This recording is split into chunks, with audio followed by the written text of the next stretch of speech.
All right, hi everybody. I'm 9 News Weather Impact Team meteorologist Carl Lam. Thanks for joining us at 11 o'clock on this Friday. We've got a lot to get to, so we will jump right into it. But really the main issue for today is that it's not much of an issue at all. We have just a really quiet day out there. Let's, oh, the tunnel's not showing up. Let's just move right on over to current look over Denver right now. It's a pretty quiet, it's still cold as we're recovering from just a cooler start to the day, but we will start to warm up as we go into the afternoon. Temperatures are going to be above average once again, but 29 right now feels like 23. Definitely need the jacket and then maybe an extra layer, maybe the gloves and mittens perhaps, but it is definitely a colder start out there. But again, the rebound today is going to be pretty nice. Overall, you'll notice that temperatures do start to feel pretty comfortable and even toasty as we go into the afternoon. Now, what we're tracking at this point is just a little bit of cloud cover that's still hanging around out towards DIA, but generally, if you're up in the mountains, it's beautiful. I wish we had the tunnel shot to show you, because it actually looked beautiful. It was probably the nicest it's looked in a couple days, because it's been generally cloudy up in the mountains, but so far we're just noticing a little more of that cloud cover out towards the eastern plains at this point. High country actually enjoying a day full of sunshine. That's what you've got in store for today.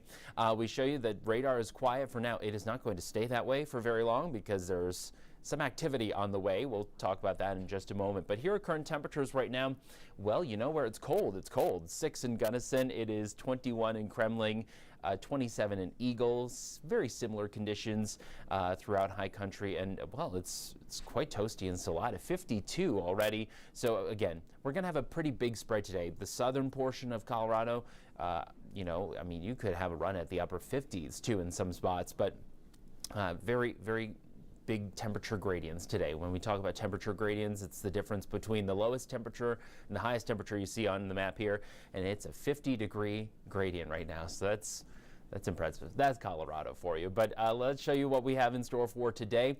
Again, some of that fog, it was thick pretty much this morning. We've started to back off from it. The visibility is getting better. Again, it's not crystal clear in some areas, especially northeast of the metro area, but temperatures will get up into the low 50s today. So again, this is like 10 or 11 degrees above average for this time of year, so we will take it, especially since it is January 3rd. Now, here is Futurecast showing us we've got really just calm conditions today. The cloud cover out east will thin out, and really just everybody getting into a really nice and quiet day. We don't have any active advisories in terms of additional snow for areas in the mountains today, so that's certainly a plus too. We take you as we go into the afternoon and evening. Again, still all quiet, so today's really not the issue. The issue is once we go into the next couple of days, how do things change? And we'll show you that coming up in just a moment. But this takes you into the overnight hours. Some clouds return. There could be a few flurries up towards Ray and Sterling, but that is really about it. These are the current wind gusts right now. Not nearly as windy at Loveland Pass and Dumont and Netherland as it has been. It was really gusty there last night. I mean, those wind gusts were 40, 50, 60 miles per hour. We've backed off from that a little bit.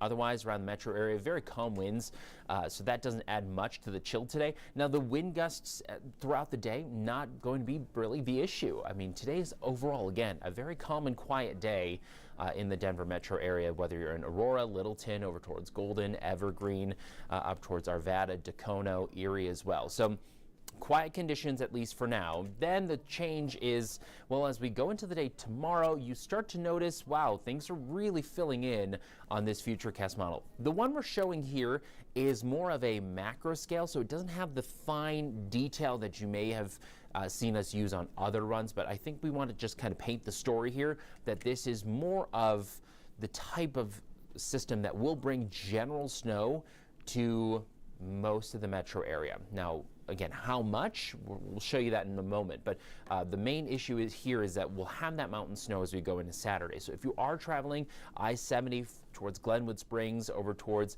Aspen, Frisco, Vail, I would plan on extra time just because it will be a bit breezy as well. Now, once we get into Saturday, I'd say after about 5 o'clock or so, that's when you start to notice some of the snow will start to stick, especially on grassy surfaces, on top of your garbage totes, on top of the roofs of your homes or condos, right? That's where you'll start to see it on your balconies as well.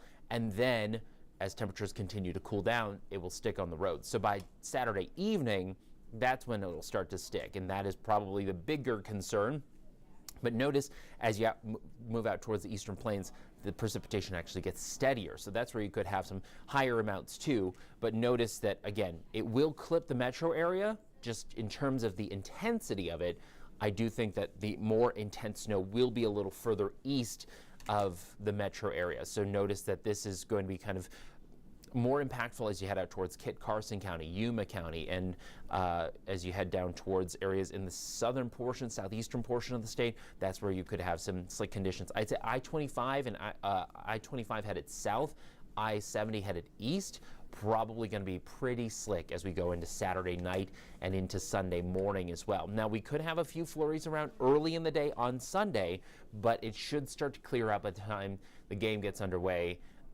And we could still have a few flurries left over. Again, that model is really just kind of it's like painting with a broad brush, right? You don't paint like super nice detailed lines with that type of brush, right? You need a different paintbrush to kind of trace out the outlines and kind of bring that to life. Well, what we just showed you was really just painting with a broad brush. You're just filling in the painting, right? You're not trying to get super detailed at this point. So these are the snow forecasts for areas up in the mountains. So Buena Vista, you're not going to get a ton of snow out of this one, but as you head up towards Breckenridge, Loveland Pass, over towards areas near Winter Park, Rocky Mountain National Park, you will have some good snow out of the Steamboat Springs also benefiting from this. I'd say this is within the range of, 1 or 3 inches off. So I would say this is generally going to be pretty good snow that is beneficial for the mountains. Now, this is what we're expecting so far. There's still some fine tuning to go, even though this is, like 36 hours away. We still have, a little ways to go here.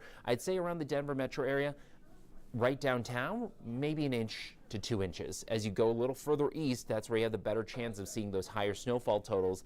That's shown by the blue that you see off towards Simla, Fort Morgan as well, as you get out closer towards Agate and Lyman. Now, as we look around, again, the metro area, if you're over towards Conifer, Evergreen, Boulder, Golden, up towards areas like Arvada, Dacono, Greeley, you could have a trace to 2 inches here. So again, the range is pretty small, but I wouldn't focus so much on the amount of snow that falls. Just know that if you're out Saturday evening into Sunday morning, it will be slick. That's the big thing, because once it sticks, it is slippery, and especially hope you have changed your tires. If you haven't changed them over yet, that could also be just a challenge as well, just navigating around town. So just know the impact to your Saturday evening plans, if you're out driving, will be more challenging, and especially areas as you head into elevation. So as you head down I-25, that is where it's also going to be maybe possibly a little steadier too in some spots. But